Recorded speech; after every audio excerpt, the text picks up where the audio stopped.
Every year, billions of people celebrate Easter and the days leading up to it. And every year, people miss a very important aspect of the events that took place. It is commonly believed that the trial and sentencing of the person known as Jesus of Nazareth was a travesty of justice and a mockery. But was it?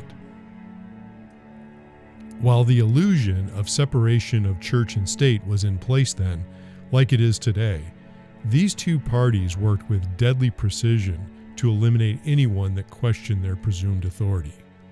Even today, control paradigms are most effective when the systems of power are divided up, similar to the heads of the mythical Hydra.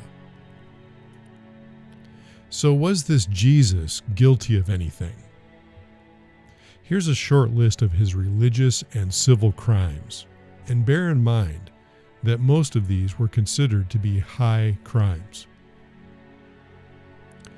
Teaching things contrary to or in addition to the approved religious texts of the day. Using the temples as a place to share his alternative teachings. Violently driving out agents of commerce in the temples. Condemning rituals and blood sacrifice. Publicly denouncing the Pharisees and the Sadducees. Instructing people contrary to Roman law. Claiming an authority above Roman law. Socializing with women in public places, including prostitutes.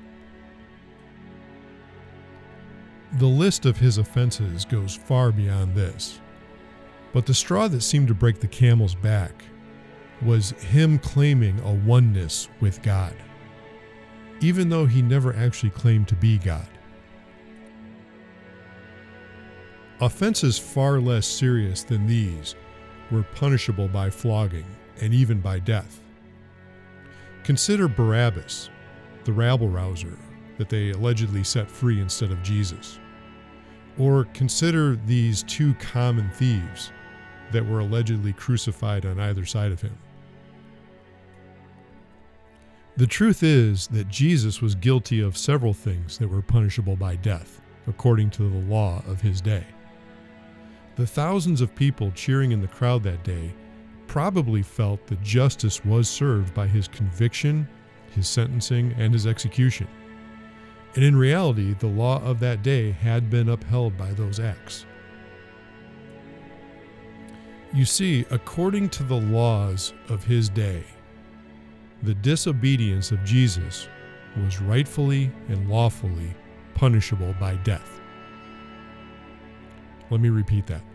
According to the law, the disobedience of Jesus was rightfully and lawfully punishable by death. The problem wasn't with Jesus. It was with the laws and the authorities writing and enforcing those laws.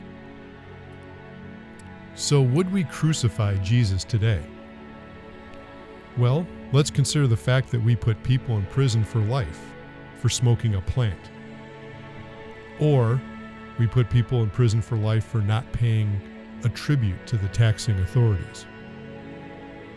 Chances are very good that our system today would at least find a way to cage or financially cripple someone like Jesus. In a world of conformity, people like him tend to frighten us.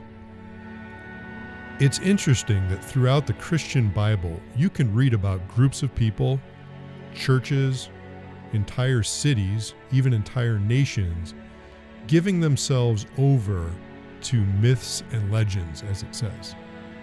But somehow it never occurs to people today that they too could be giving themselves over to myths and legends. Here is an example of what I'm talking about.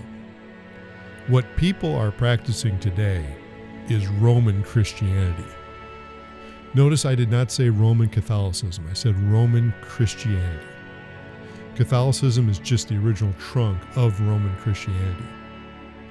To be clear, nearly the entire theology of the Christian church today is based actually on the teachings of a chief Pharisee and a Roman citizen named Saul of Tarsus, who later changed his name to Paul and conveniently appointed himself as an apostle born out of due time.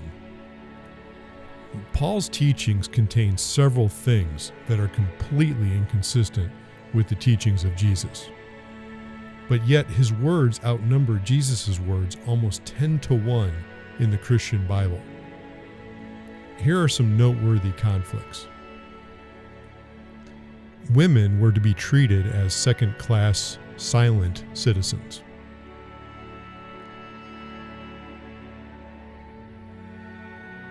Slavery was not only permissible, but it was acceptable.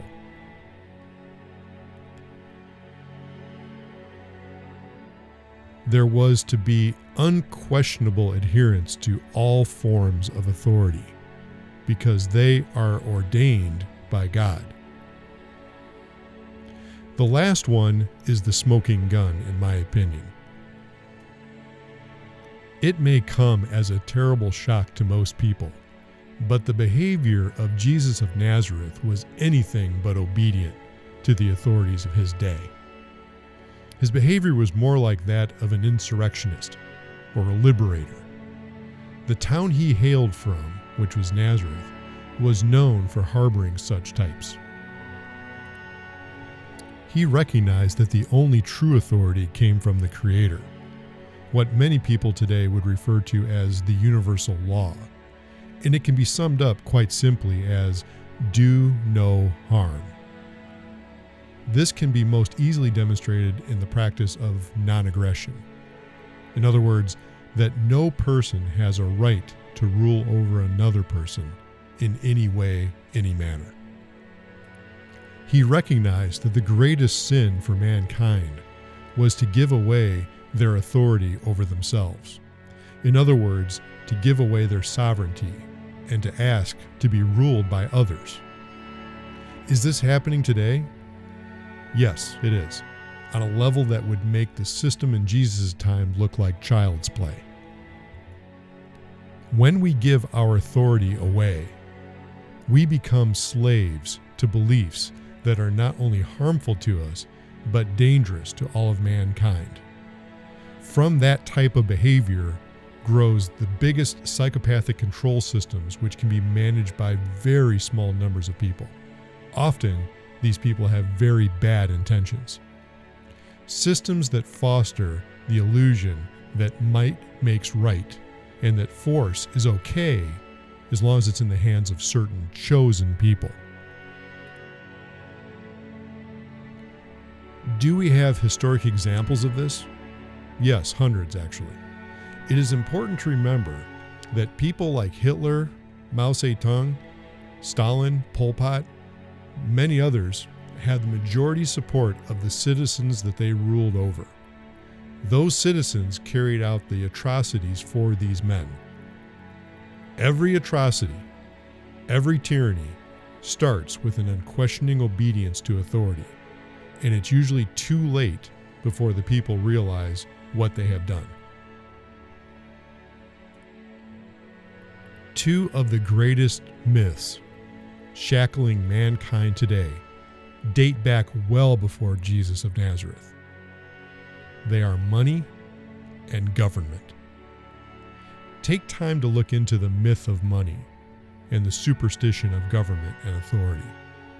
You will discover something that the ruling class has known for thousands of years: that the best slaves are the ones that do not know that they are slaves.